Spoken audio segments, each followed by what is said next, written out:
নবীর একজন সাহাবী, ঠোঁটগুলা মোটা মোটা, চেহারাটা কালো, উমাইয়ার বাড়ির গোলাম, নাম হলো হযরতে বেলাল হাবশী রাদিয়াল্লাহু তাআলা আনহু। হযরতে বেলাল হাবশী উমাইয়ার বাড়ি গোলাম, কাফেরের বাড়ি গোলাম, কিন্তু হযরতে বেলাল গোপনে গোপনে যায় কালেমা পড়া মুসলমান হয়ে গেছে। উমাইয়ার বাড়ি গোলাম, দিনের বেলা উমাইয়ার কাজ করে বেলাল, রাতের বেলা একা একা গোপনে গোপনে আবার মাওলার নামের জিকির করে।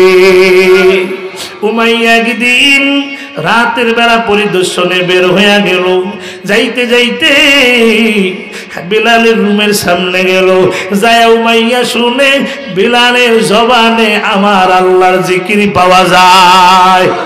উমাইয়া কয়, বেলাল আল্লাহকে রে আল্লাহকে। বেলাল কয়, এখন আর ঈমান লুকানোর সময় নাই, এখন আর গোপন করা যাবে না। উমাইয়ার সামনে বেলাল দাঁড়ায়, উমাইয়া আপনাকে বানাইছে যে, আমাকে বানাইছে যে, আসমান বানাইছে যে, তিনি হলেন আমার আল্লাহ। এবার উমাইয়া কয়, বেলাল, এই বেলাল আমার বাড়িতে থাকলে আল্লাহকে মানা যাবে না। বেলাল ইমান সাইরা দে রে বেলাল। বেলালকে উমাইয়া, আমি বেলাল জীবন দিতে রাজি, ইমান দিতে রাজি না। এর নবীর উম্মতের দল, বিয়ানীবাজার এলাকার মুসলমানেরা, পর্দার আড়ালের মা বোনেরা। এবার উমাইয়া কই, বুঝেছি এত সহজে ইমান তুই দিবি না রে বেলাল। তারপর দিন সকাল বেলা বেলালের হাতের মধ্যে রশি লাগাইয়া, পায়ের মধ্যে রশি লাগাইয়া, বেলালের শরীর থেকে কাপড়গুলা খুলিয়া মরুভূমির বালির উপরে শোয়া দিল। আর বেলালের বুকের উপরে বড় একটা পাথর দিয়া চাপা দিয়া দিল উমাইয়া।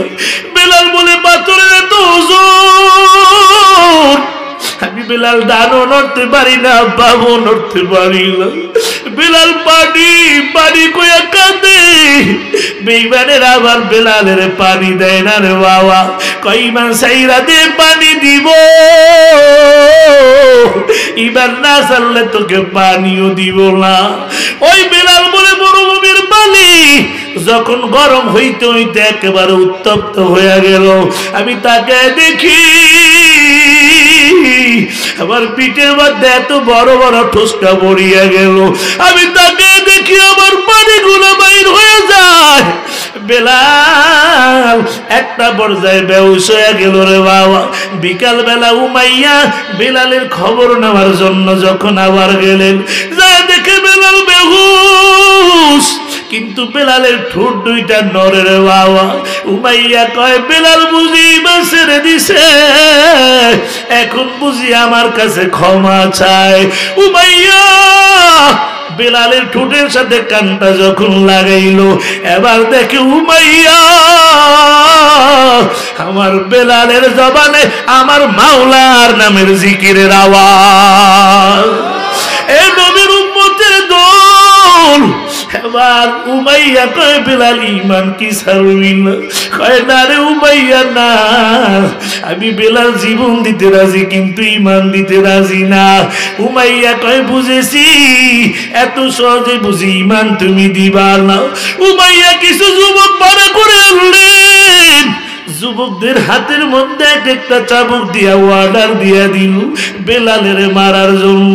এক একটা যুবক বেলালের মারে, আবার ক্লান্ত হয়ে যায়, আবার মারে, আবার ক্লান্ত হয়ে যায়, আবার মারতেছে। মার খাইতে খাইতে হযরত বেলাল বেহুশ হয়ে জমিনে পইরা গেল। উমাইয়া দেখে বেলাল বেহুশ, আর দেখে বেলালের ঠোঁট দুইটা নড়ে রে বাবা। উমাইয়া মনে করেছে বেলাল বুঝি ঈমান ছাইরা দিছে, এখন বুঝি আমার কাছে ক্ষমা চায়। উমাইয়া বেলালের ঠোঁটের সাথে কান লাগায়, লাগায় দেখে বেলাল বলে, আহাদ আহাদ আহাদ, আল্লাহু আকবার। এ নবীর উম্মতের দল। বেলাল উসপিরার পরে উমাইয়া কই, বেলাল ঈমান কি ছাড়বি না?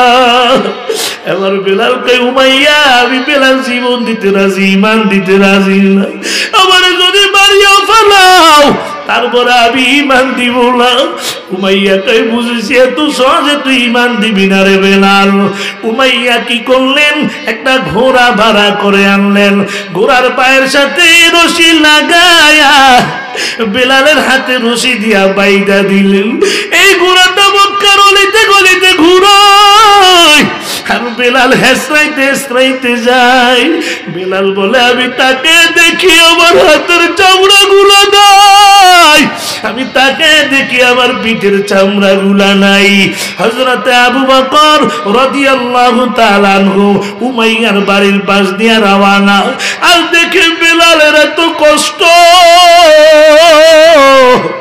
যায় কয় নবী গো উমাইয়া বেলালের এত কষ্ট দেয় বেলাল তো বাঁচবে না গো নবী বেলাল তো ঈমান দিবে না নবীরও কান্নার আওয়াজ আবু বকরেরও কান্নার আওয়াজ এবার কয় বেলাল রে পারবি নি আবু বকর আবার বেলালের খরিদ কইরা আজাদ কইরা দিতে পারবি নি আবু বকর টাকা দিয়া উমাইয়ার বাড়িতে হাজির যায় কয় উমাইয়া রে এক বেলালের আমাদের কাছে বিক্রি কইরা দাও উমাইয়ার থেকে খরিদ কইরা আবু বকর আবার বেলালকে নিয়ে নবীর হাতে দিয়া কয় নবী আমার আমি আজ থেকে আপনার বেলালের আজাদ করিয়া দিলাম এর বিয়ানি বাজারের মুসলমান হযরত বেলালের এই কষ্ট এই মেহনত আল্লাহর কাছে এত কবুল হয়েছে আই যেই মসজিদে নববীর ইমাম মুহাম্মদুর রাসূলুল্লাহ ওই মসজিদে নববীর মুয়াজ্জিন আমার আল্লাহ হযরত বেলালের বানায়া দিছে এ নবীর উম্মত আশিক রাসূল কারে কই হযরতে বেলাল কেমন আশিক রাসূল ছিল রে বাবা যেদিন নবীর ইন্তেকাল হয়ে গেল 3 দিন পরে দাফন হযরতে বেলাল কাপড়গুলা পুটলি বাঁধায়া মদিনার নতুন ফিরছিলেন আবু বকরের দরবারে হাজির আবু বকর আমি আর মদিনায় থাকবো না আবু বকর কয় বেলাল তোমার কি সমস্যা আমাকে বলো আমি বাইতুল মাল থেকে পুরা করে দিব বেলাল কয় আবু বকর পারবেন নি আমার সমস্যাটা সমাধান করতে পারবেন নি রে আবু বকর আমি আযান দিলে নবী নামাজে দাঁড়াইতো আজ 3 দিন পর্যন্ত আবার নবী নামাজে দাঁড়ায় না এ আবু বকর এবার আবু বকরেরও কান্নার আওয়াজ বেলালেরও কান্নার আওয়াজ হযরতে বেলাল সিরিয়ার মধ্যে চলে গেলেন 1 বছর 2 বছর হয়ে গেল রে বাবা রাতের বেলা বেলাল একদিন ঘুমায় ঘুমের ঘরে দেখে আবার মদিনাওয়ালা নবী বেলালের ঘরের মধ্যে হাজির এবার কয় বেলাল ও বেলাল তুমি কেন আমার উপরে জুলুম করো কেন আজ 2 বছর আমার রওজার কাছে দাঁড়াও না সালাম দাও না বেলালের ঘুম ভেঙে গেল বেলাল ঘুম ভাঙার পরে দেখে নবী নাই কিন্তু বেলালের গোটা রুমের থেকে মিশকের ঘ্রাণ বাইর হয় হযরতে বেলাল কাপড় চোপড় গুলা নিয়ে আবার মদিনার দিকে রওনা হয়ে গেল বেলাল মদিনায় দৌড়াইতে দৌড়াইতে মদিনায় হাজির বেলালের খবর শুনিয়া মদিনার সব ছেলেরা ঘর থেকে বের হয়ে গেল সব মানুষ বের হয়ে গেল বেলাল আইছে রে বেলাল আইছে নবীর মুয়াজ্জিন আইছে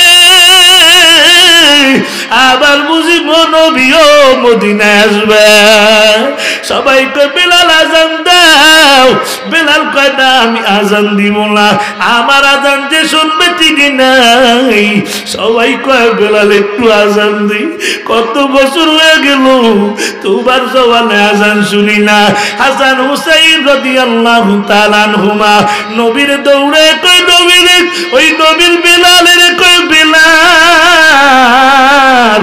একটু আজান দে রে বেলাল একটু আজান দে।